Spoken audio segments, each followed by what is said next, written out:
University is a time of transformational change. Now, many students will never need to see their university counsellor. Others arrive knowing they will need some support, and some will begin to need us for reasons they can't even imagine during their first day on campus. So wouldn't it be great if they all knew what to expect from that service? And maybe got some of the benefits without even having to walk through that door. I am a senior wellbeing practitioner and counsellor at TEDxUWE, and today I'm going to share 3 skills for better wellbeing at university and the rest of life. We live in a time of pressures, social pressures, that emphasise individualism, competition, and judgment at the expense of collaboration, connection, and belonging. So it's no wonder that the evidence points towards an epidemic of loneliness among students and the wider society.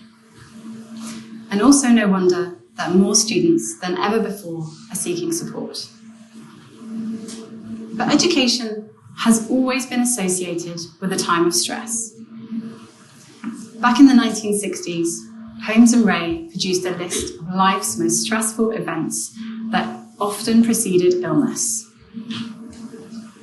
It's a big list, and being in education is just one of them. Because in education, some stress is necessary. In education, some stress is developmental. Because it tells you that you are at your learning edge, which is a good thing, right? That's why we study. But when life adds any of the other things that might normally take people into therapy, it can derail even the most dedicated student. Students get sick, loved ones die, relationships break down, and students can feel lost. Maybe even forget why they came here in the first place. University counsellors are here to help you get what you came for, your degree. But sometimes people aren't quite sure what university counsellors do. We are not here because there's a crisis in student mental health. We can't cure a mental illness that has been around for a long time, and we don't diagnose or issue prescriptions. University counsellors are here because we are change navigating experts. Our job is to hold the many threads of your experience and help you weave them together in a meaningful way. In the UK, universities use the word counsellor in a very specific way. We form a very particular type of therapeutic relationship which is rooted in empathy and non-judgment. This is important because many other relationships at university, like those with your academic team, have their express purpose in the judgment of your work. We are not here to judge or measure progress. We are trained in asking questions and in listening very carefully to your answers. Because university is a wonderful and stressful time of change, transition, and learning. So today, I'm going to share with you some examples of how I support students. And for confidentiality reasons, I'm going to talk about anonymised composite case studies rather than any one student in particular. So a young man comes to see me. He's one of those who knew that he would need support before he arrived. He had long-standing generalised anxiety, and he had increasing health anxiety due to a head injury. He'd had lots of therapy before, and he knew all the things that helped him to cope. Having a good routine, eating and sleeping well, exercising, challenging his anxious thoughts. that he was struggling to do these things. He told me that he'd been able to manage his anxiety best during the pandemic, but he couldn't really do that anymore. He didn't really have the time. Inertia had crept in, and he was stuck in a cycle of not doing the things that would help. So he needed more ways to cope with stress. He needed better self-care. The trouble was, like many of us, he thought it needed to look like this, or this, or this. This is the first thing I want you all to know. Self-care doesn't have to mean living in a utopia where we all spend an hour a day meditating, going to the gym 5 times a week, and getting expensive spa treatments. It just means listening to your body and making good choices in both the short and the long term. But the way our culture talks about it can be overwhelming. And for this student, it became just another thing he felt like he wasn't very good at. So I helped him break it down into manageable chunks. In the context of this therapeutic relationship, we went back to basics. He told me he was struggling to eat big meals because of his anxiety. So I asked him, what if you ate something smaller? And we talked about listening to hunger cues and nourishment that kept him going little and often. What if you could make exercise part of your day instead of an extra task you had to do? So he made a plan to walk or bike to uni. He swapped his daily meditation for breathing exercises he could do little and often, like while he was waiting to cross the road or for the kettle to boil.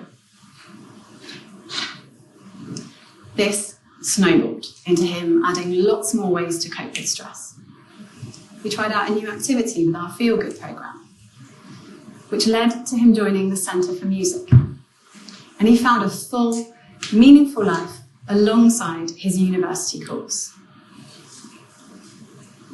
I had helped him pull together all the key threads of his experience: the mental health thread, the academic thread, his motivation, and the reasons he was here in the first place.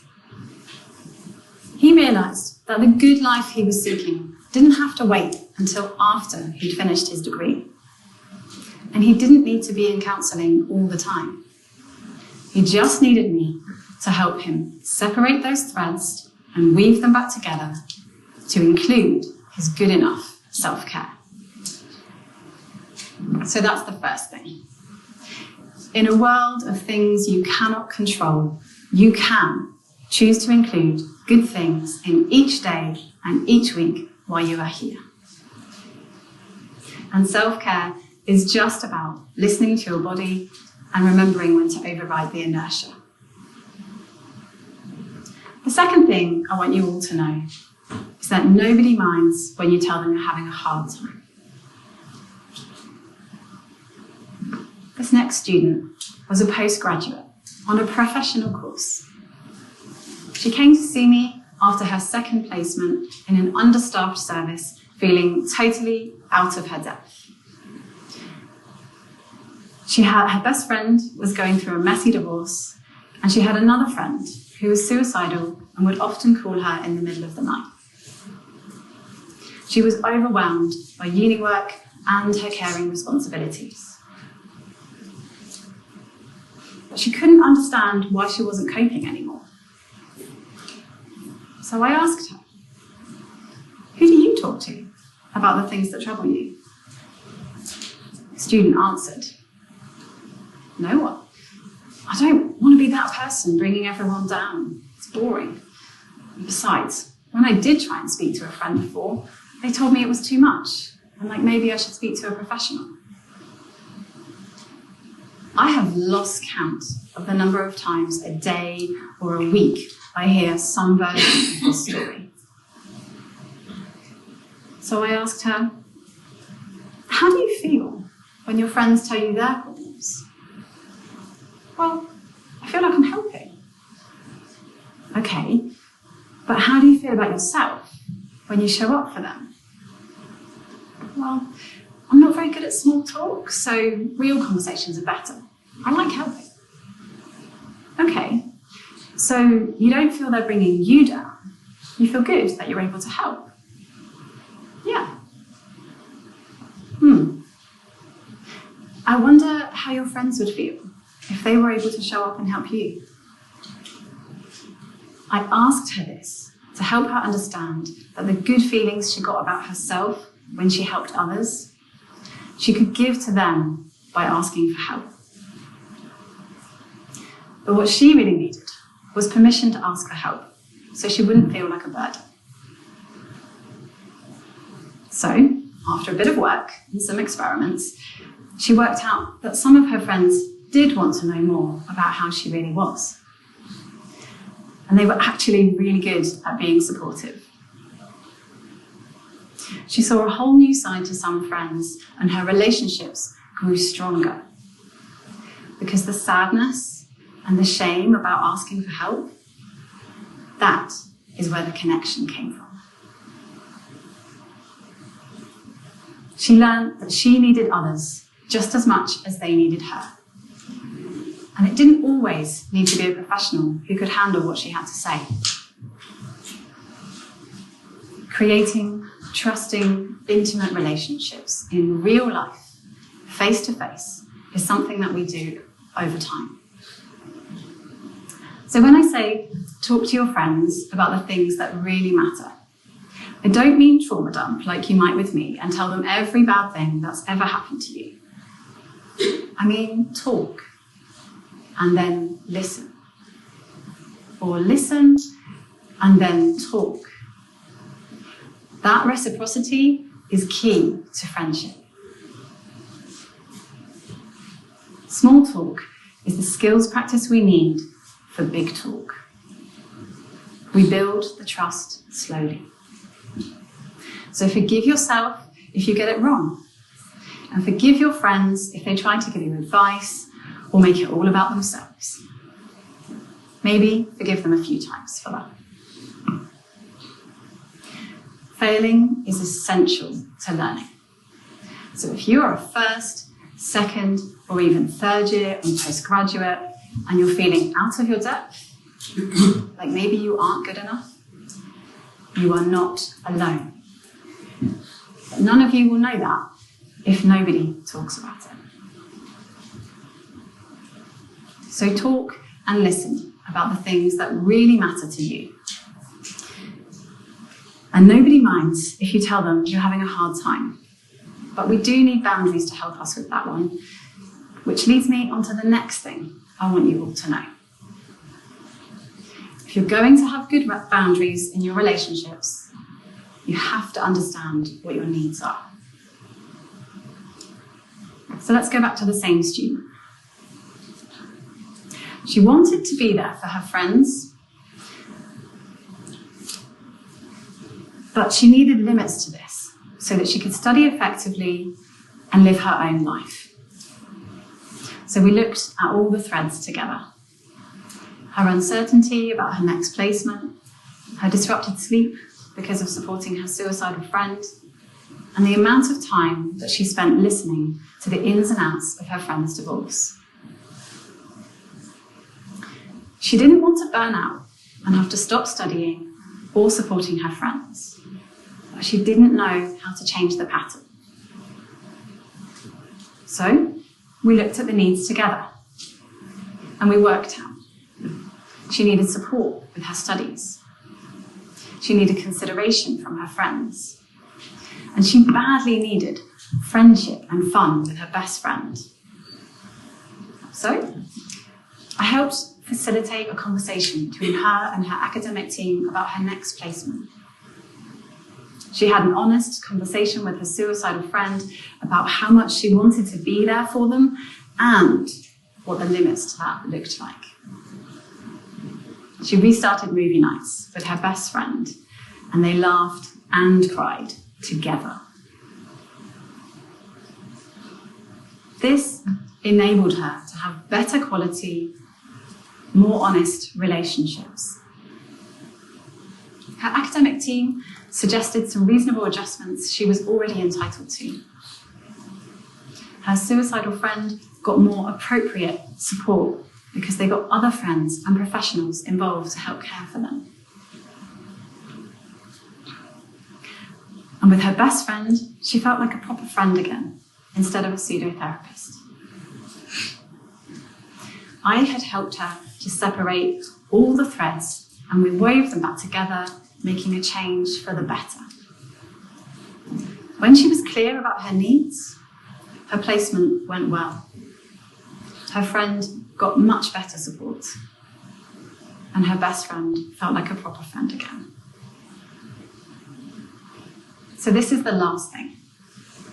Practice this. Get to know your own needs and practice hearing the needs of others. If you do this, your attempts at boundary setting will sound less like demands or conditions to relationship and more like attempts at the connection that we are all seeking. University is a time of transformational change. It's what makes it a great time to spot patterns in your relationships, see the rules you've been living by, and change the ones that aren't serving you anymore. It's one of the reasons I love my job. Imagine what studying would be like if we could let go of the competition we've been trained to expect, and we could challenge and support each other more. Imagine a community where everybody did this. We might all feel less lonely. There are no quick fixes to developmental challenges, but the gift of university is that you are surrounded by other people doing the same thing at the same time. So, if you practice these skills of good enough self-care, talking and listening about the things that really matter to you, and having good boundaries by knowing what you need, you'll be able to navigate this time of transformational change together. And I thought that was an idea worth spreading.